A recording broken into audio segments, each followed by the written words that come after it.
More than 4,000 illegal immigrants crossing into the United States in the Rio Grande Valley sector over the Memorial Day weekend. Those are the numbers of people that we actually saw. Remember, there are always gotaways in that mix. Republican Senator Roger Marshall of the great state of Kansas is also a doctor. Recently visited the border, where he encountered an illegal immigrant who was overcome by the extreme heat. I'll call EMS. It's not making much sense either. He's really dehydrated. My doctor, she doesn't say English. 45 Dolor? Aquí? Dolor aquí. Okay. It's okay. Right. Anybody got more water?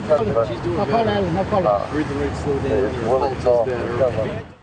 That woman actually was found in a very dangerous area of Texas where smugglers often drop off illegals after traveling thousands of miles through other dangerous conditions. Senator Marshall is in focus now. Thank you for being here to tell us about your trip. First of all, I was reading, and you went with sheriffs and people from Texas who were in law enforcement. Tell me what the mission was and what you saw.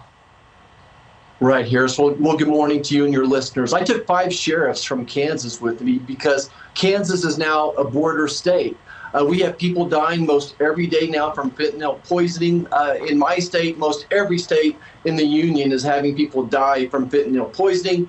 What we saw was a humanitarian crisis. I've done physician humanitarian work across the world. I've been to Poland recently.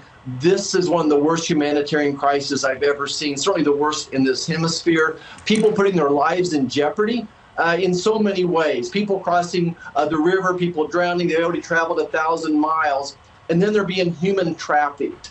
And that's what I wanted my sheriffs to see is what does it look like to have a car human trafficking people? And really, I just want to emphasize here is the real heroes are the sheriff's officers, the Border Patrol officers, the public safety officers, National Guard officers. They're the real heroes defending this nation. You know, it's interesting to get your perspective, not only as a leader on Capitol Hill and the Senate, but also as a physician. Because what you're talking about is the policies in place now as we enter some of the hottest months of the year down at the border. I know I'm from Arizona, certain times of the year, it's 120 plus degrees down there. That it's on our responsibility and watch and on our souls when people suffer like this because of those policies. What would you say to President Biden?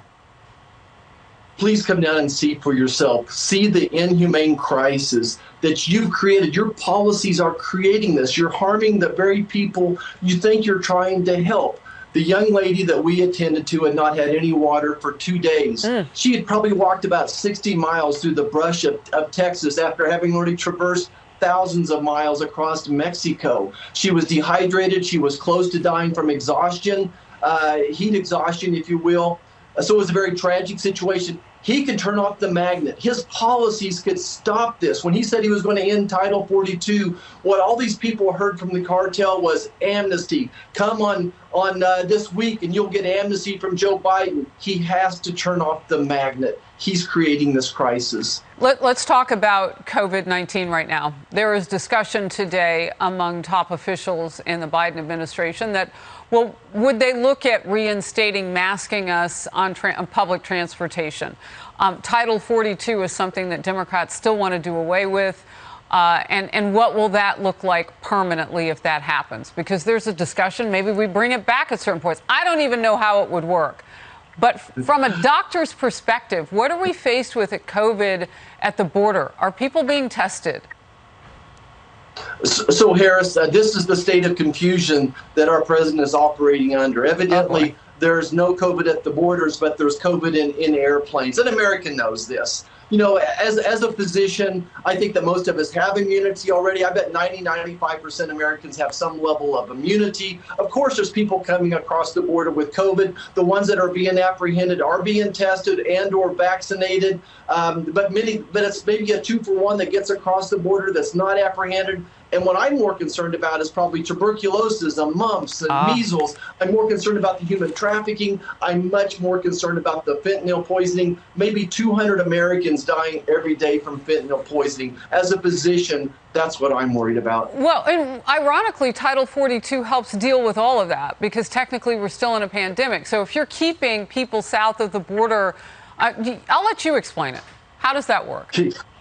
Right. So President Trump instituted Title 42 that we could basically take all the people applying to come into this country and say, no, you have to stay in Mexico because of this infectious disease. And now what's going on is the president has said we need to end Title 42. And what we're worried about, and it's happening, you described in your opening remarks the number of people that probably went up 50, 60% since Monday when the president told them Title 42 would end. So the cartel doesn't care about what the courts have decided. No. The people that have come in lining up on the border for weeks now, waiting for this Title 42 to end, have said enough. This is going to be the California gold rush. They're coming across. They know they're going to get free health care, free food. They're going to get a phone. They're going to get a plane ticket to anywhere in the country they ask for. And you've proven, I mean, we're Americans. When we see suffering, we do want to lean in, and you did. We got to fix this. Senator, thank you. And thank you for watching The Focus. Outnumbered next.